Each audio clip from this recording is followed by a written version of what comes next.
Now listen to this story that we will tell to you. The story of the Minnow, 5 passengers and crew. With Gilligan aboard the ship, the skipper by his side. An unexpected storm came up and tossed them with the tide. They found themselves a shipwrecked clan, lost on Gilligan's Isle. Gilligan and Skipper, the millionaire, his wife. The movie star professor and Mary Ann began a brand new life. What creatures they encountered. What riddles did they face? What mysteries did haunt them in a strange but happy place? On the new adventures of Gilligan, All on Gilligan's Island.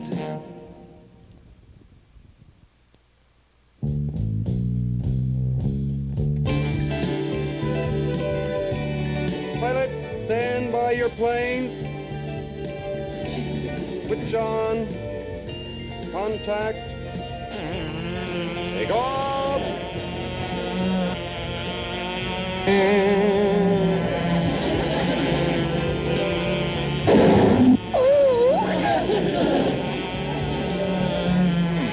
The bird of paradise in a rare gigantic variety. A rare flying gigantic variety. Oh, how exciting! I've knitted invisible cloth. Oh, I think it's time for the plane, to make a landing.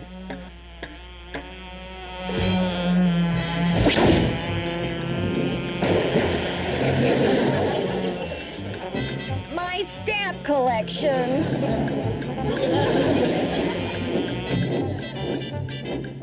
What's that?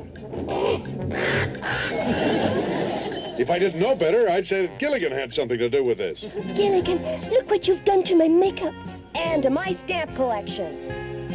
Hey, Mr. Howell, if there was a post office in this island, you could mail yourself back home. Oh, Gilligan, I wish I were a rubber stamp so I could cancel you.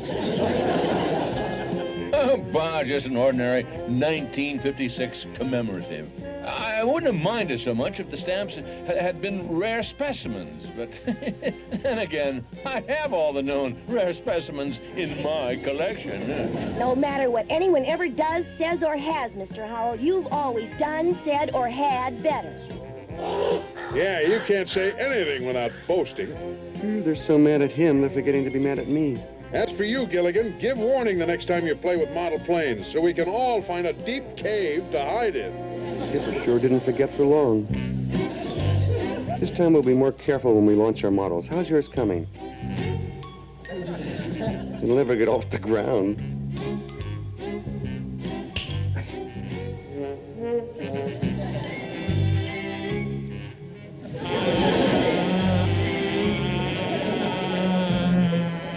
Say hello to the Red Baron.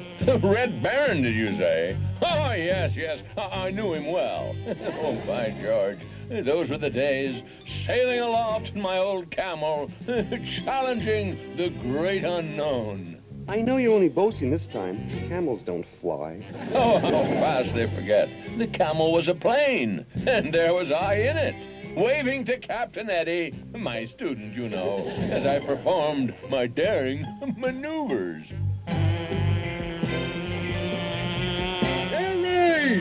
Gilligan's at it again! My model plane is gone. We'll build another one, and I'll help you the way I helped Wilbur and Orville. By George, those two brothers. What mine? Okay, everybody, all clear!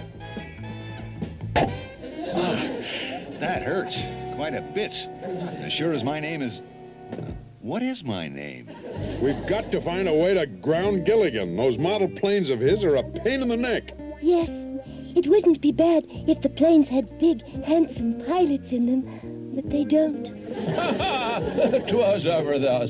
I recall the young ladies flocking around my faithful camel as I taxied to a landing. Thurston, I never knew you were in Arabia. Were those camel taxis uncomfortable? Mr. Howell, are you trying to tell us you were an aviator? Not just an aviator, my dear. An ace.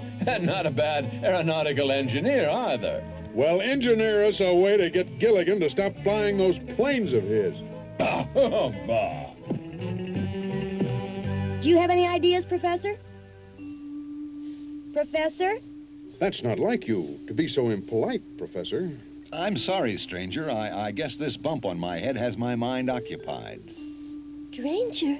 Bump on the head? He's got amnesia. He's lost his memory. That's funny. I don't remember losing it.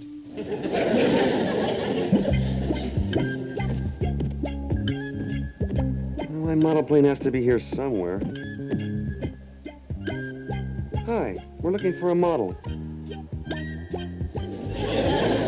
Not that kind of a model, an airplane.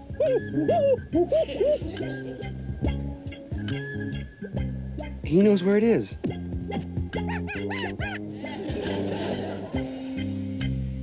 It says here in the professor's own book that simple amnesia is a temporary condition.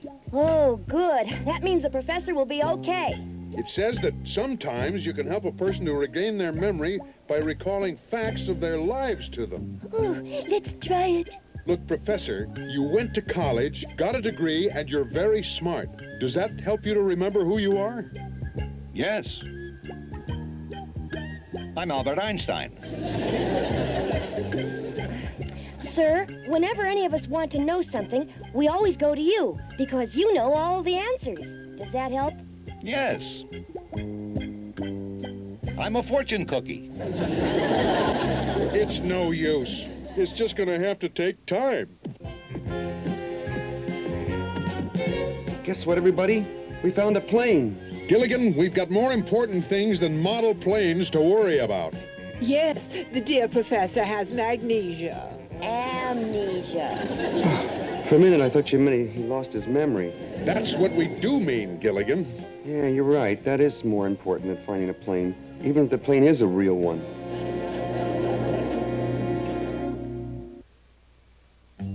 There it is. It is a real plane.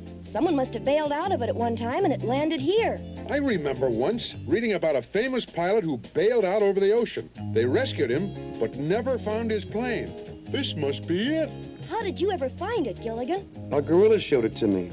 Sure, Gilligan. There's a gorilla on this island who finds things like old planes. Harry's Jungle Junk. Cheap.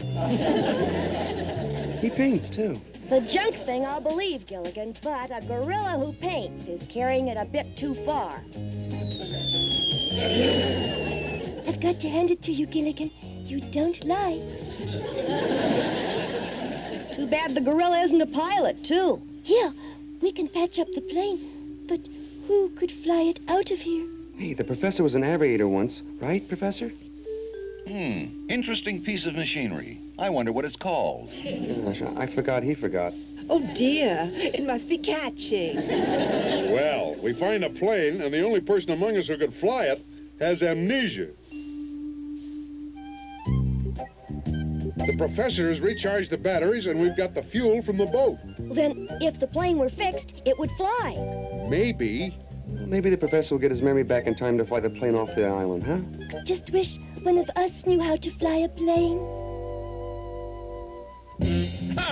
There you all are. I've been rummaging through my old photos from my flying days. Mr. Howell, we don't need any of your phony boasting right now. Phony boasting? How dare you say that to the Golden Eagle? You really were an aviator? Why, Thurston, how dashing. Yes, that was before you met me, my dear. Come on, Mr. Howell. Well, can you fly it? Egad, they found a plane. Well, can you fly it? Can you fly it? Can you fly it? No, of course not. Why, look at those wings. and that prop. We're gonna fix those. Then you can fly it out of here, go back to the mainland, and send a rescue boat back. You'll be a hero. They really believe I'm a pilot. Oh, I've got to think of something. I wish I could fly a plane. You will. No, I've had my share of glory in the air, and being the unselfish person I am, well, I'll let someone else have the glory just this one time. That's right, Golden Sparrow.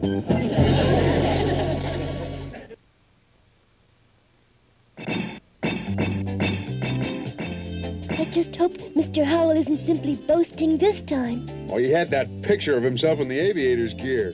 Anyway, we've got to believe him. What else can we do? Are you sure this is how you learn to fly, Mr. Howell? You have to crawl before you can walk, Golden Sparrow. Oh, if it's all right with you, I'd just as soon learn how to lie down. Nonsense! Switch on! Contact! Take off! Here I go into the wild blue yonder. Flap, Golden Sparrow! Flap! Flap! Flap! You're right, Mr. Howell, I'm flying. Yours fly away, but you don't. Now, before you can be a pilot, you have to understand the fundamental aeronautical principles. Maybe I should know something about what makes things fly, too. I don't know much about this myself, but I have heard of wind tunnels.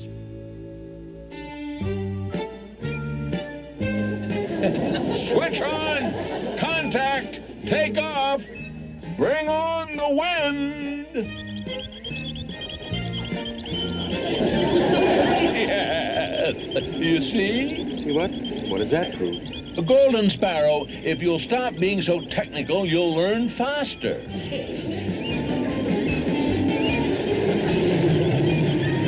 Stop! Do you hear? Stop! Stop!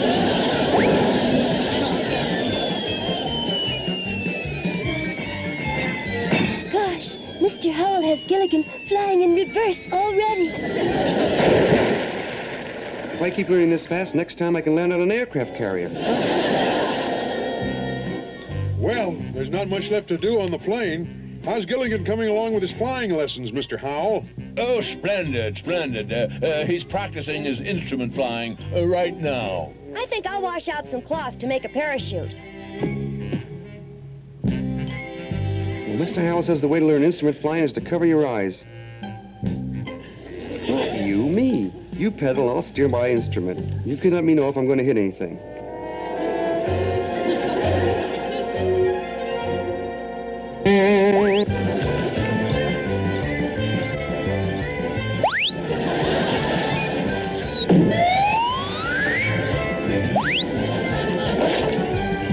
We're doing okay, huh, Snubby?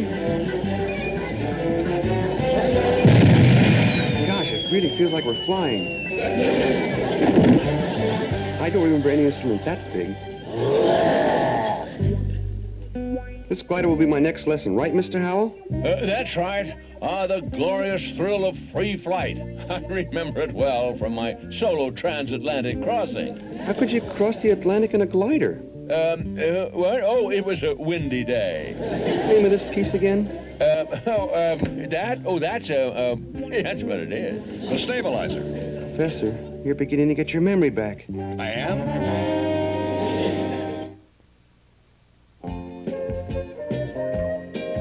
The wings are patched, and the propeller is back in shape.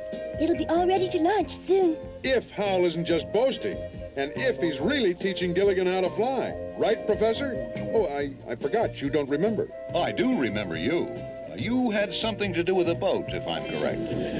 He's starting to get his memory back. If he gets it back before noon tomorrow, he'll be able to fly the plane out of here. I figure the temporary charge on the batteries will be run down by then. Well, I don't think I'm going to like this. I can't let Gilligan fly the glider. It's too dangerous. I only built it to stall for time. Gilligan, I've been meaning to tell you that this is a pilotless glider. We'll just be using it to study flight patterns. Let's get set for the launch. Am I glad to hear that?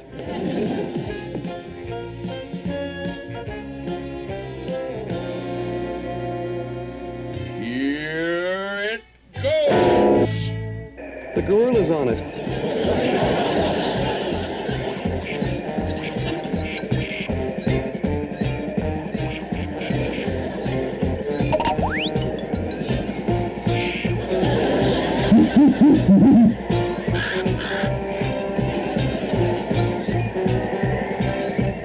Goodness, I always thought Noah's Ark was a boat.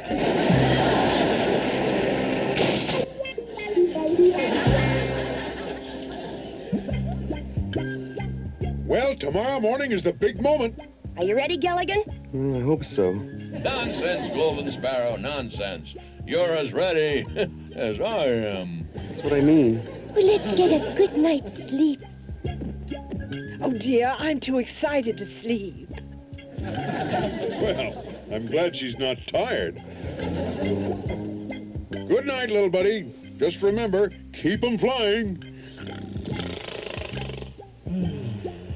Good night, Skipper. Keep 'em flying. Golden Sparrow reporting. Red Baron, hang on for a loopy-loop.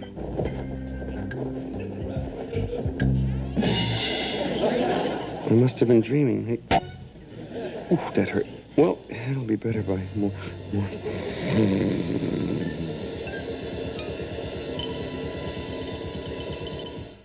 Well, this is it. We made it. The plane is ready to fly, and the batteries have just enough power left to start it.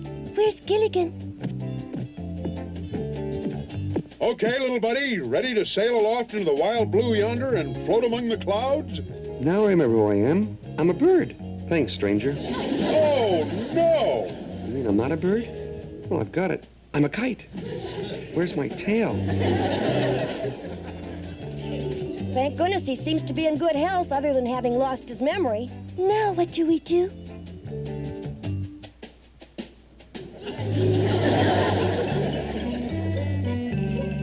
Keep 'em flying, Hal. We'll see you soon with a rescue boat. Yes, of course. Well, I remember back in the old aerodrome days, it was always a custom to say a few words before starting the engines. Oh, dear, Thurston and his few words. We who are about to fly salute you. For without those of you on the ground, we who journey into the wild blue yonder would never, ever.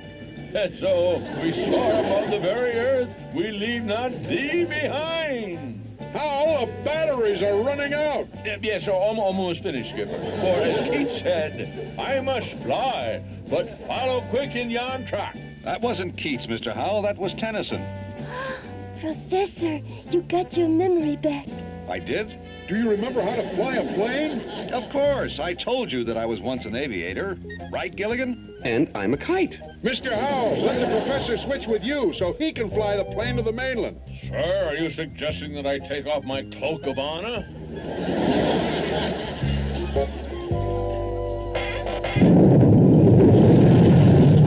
Say hello to the Red Baron, Mr. Howell. The loud boom brought Gilligan's memory back.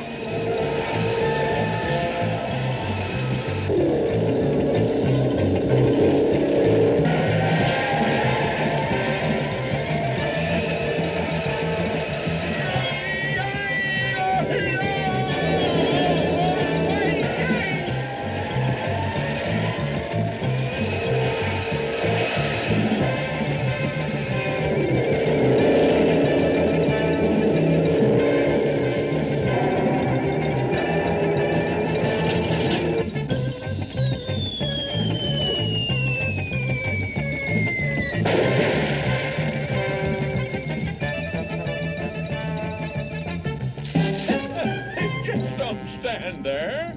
Help me down. Okay, golden mosquito. Well, we almost made it. If that mangy machine had only been my old trusty camel. Did I ever tell you about the time that Rick talked to me? Is this what they call your flying squadron, the Harvard Drama Club? What are you talking about, Gilligan? The back of Mr. Howell's photograph. You were dressed that way in a play, Mr. Howell. Was I? Oh, yes. Oh, so I was. Oh, it's amusing. What do you know about that? I was dressed exactly. Yeah. Your empty boasting trapped you, Mr. Howell, and cost a chance to get off this island. Yeah, and I really believe you knew how to fly. You were boasting to get attention, Mr. Howell, and you're sure gonna get it now.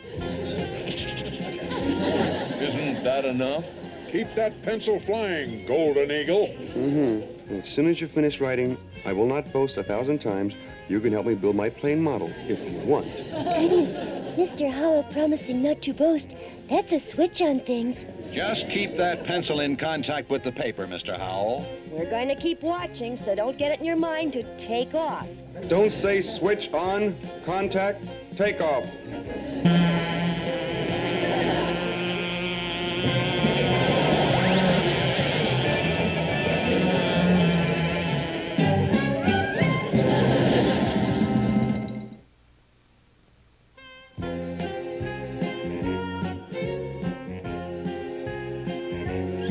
Well, little buddy, after what we've learned about boasting, you're never going to hear me boasting again.